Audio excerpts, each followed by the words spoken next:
remembering to sit this time, not like earlier where I stood up for a while before I realized I had to sit down for the low one. Right, so now I need to introduce to you, before getting on to the notion of a cross-section, the idea of a solid angle. What is a solid angle?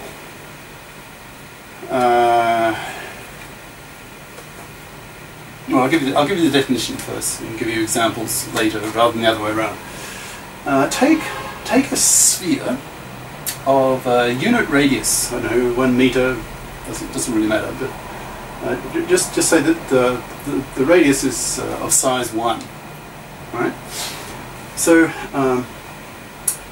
and on the surface of the sphere, imagine there's a sort of an oval shaped or a little circle, an area, and that area, a pretty small area, just call it a patch, just like a little patch, like you put a patch to mend a puncture on your bicycle, and your bicycle tyre has a flat tyre. You put a little patch, like a little circle of rubber, over the hole in your tube of your bicycle tyre, right?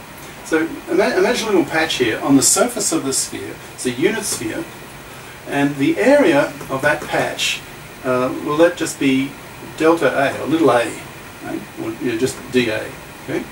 Now that patch's solid angle, by definition, is just the fraction of its area. So this patch's area here, dA, divided by the area of the sphere.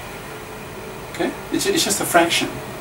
And what is the area of the sphere?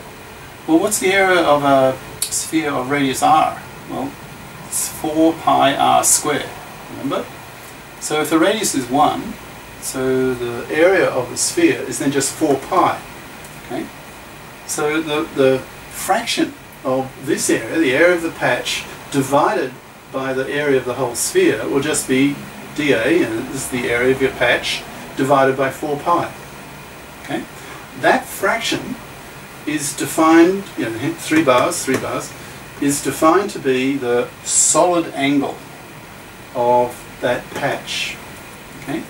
So, for example, I could sit several meters away from a huge wall screen. Imagine I bought the largest wall screen television, and I'd need to sit back a few meters to be able to see it, right? Sometimes I wonder about the logic, spending all that money to buy a wall screen, an entertainment center or whatever, when I can get just the same solid angle from my laptop at ½ a meter, right? Like if I project out from my eye here, if I draw a straight line from my eye imagine this book here is my laptop, and I'm looking at my laptop at about this distance. But so if I project a line from my eye to the top of and the bottom of the book to the wall, then the wall I'd get multiple meters. So the big wall screen and my laptop at appropriate distances would have the same solid angle, right? So what's the point of paying huge amounts of money for a large wall screen when I can just use my laptop and get the image at the same solid angle, right? Now you can probably guessing why talking about solid angles in the context of scattering. I guess that's intuitively fairly obvious, right? Because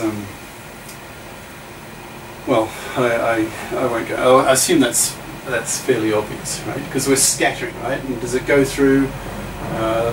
Does the scattered particle go through this little area or not?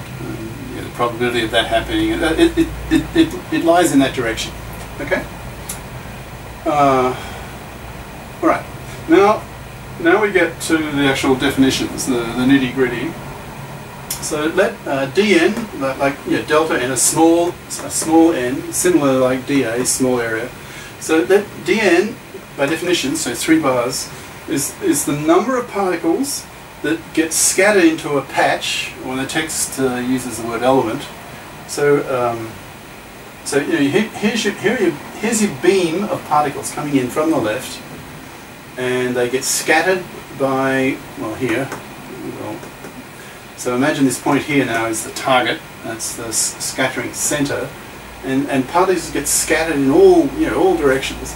Now we're interested in those particles that scatter in this cone, right? The cone, you know, 3D volume. The cone, the tip, the top, like the top of the ice cream cone. This sort of, you know, here, right?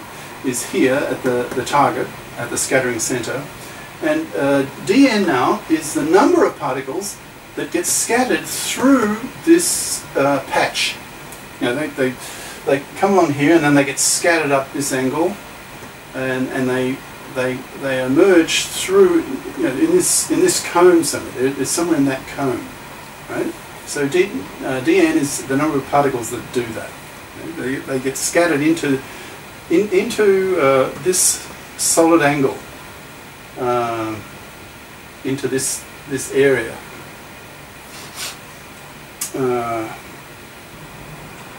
Right, now the number that gets scattered into this patch, or that particular solid angle, will depend on, well, at least 2 things, just common sense.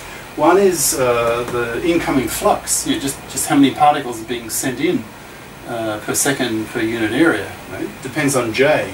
So dn, the number of particles flying through this patch here, will depend on J. Yeah, it seems quite obvious. Okay. And another thing that dn will depend on, well, is how big is this patch. Right? The bigger the patch, the more particles will fly through it.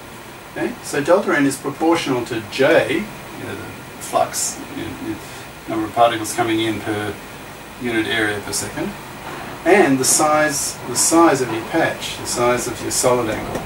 Okay? Now, here's a new term here. Call it d sigma, and this is d omega. Right? The solid angle is d omega, and here's a new term. D little sigma, d sigma, it's defined, it's the proportion of the flux, the total flux J, that gets scattered into that solid angle, d omega. Got that? I'll say it again. This is really important. It's one of the basic concepts of this chapter, in fact. So you really understand these basic definitions, because they get used a lot, and they're fundamental to scattering theory, which in turn is basic to particle physics. And I will take you 5 levels on particle physics, really important topic in physics, mathematical physics. I'll give you senior level using. I've shown it to you before. I'm processing this book at the moment. So actually it's sort of senior first year master's level by Perkins, and M1 and M2 and PhD 1 and PhD 2 levels. So particle physics, very, very important.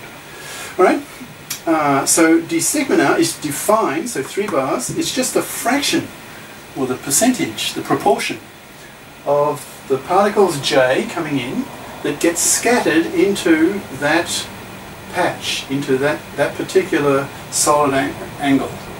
Right? And so it's defined then as dn, because that's what dn was, right? dn is the number of particles that go through this patch. Okay, so it's defined as dn over J. It's just the fraction of the incoming particles that get scattered through this cone, right, through this patch, through that particular solid angle, right? So you've got this. Now,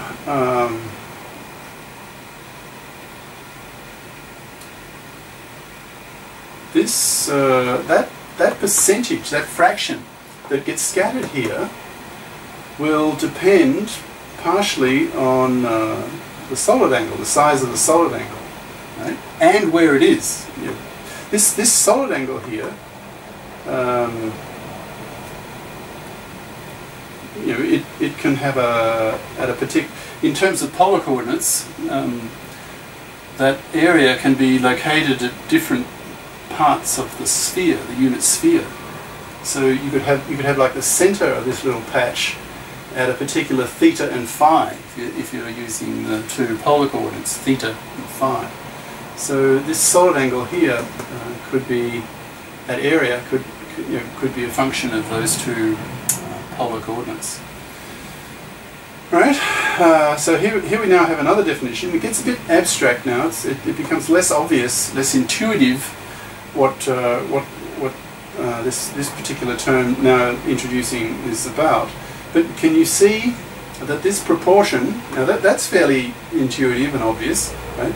And remember, this just defined as the proportion of the particles J, the flux J, that go through this solid angle. But that solid angle, you know, where it is depends on theta and phi. So this proportion will increase as the area increases, right? But it depends where this solid angle is. So this constant of proportionality, so this proportion here, which is just this, so that proportion is confusing, is proportional to the solid angle. And the constant of proportionality, little sigma here, will depend on the two polar angles. Because it depends where this is. So in other words, if you just look on this as the area, then the proportion going through this area will depend on your angles. Yeah, that's probably a clearer way of saying it. You know, I'll say that again. The proportion, which is this proportion here, of the total flux J going in that come out of this this patch here will depend on the size of the patch and where it is, you know, which angle. And this constant of proportionality, you know, between this is proportional.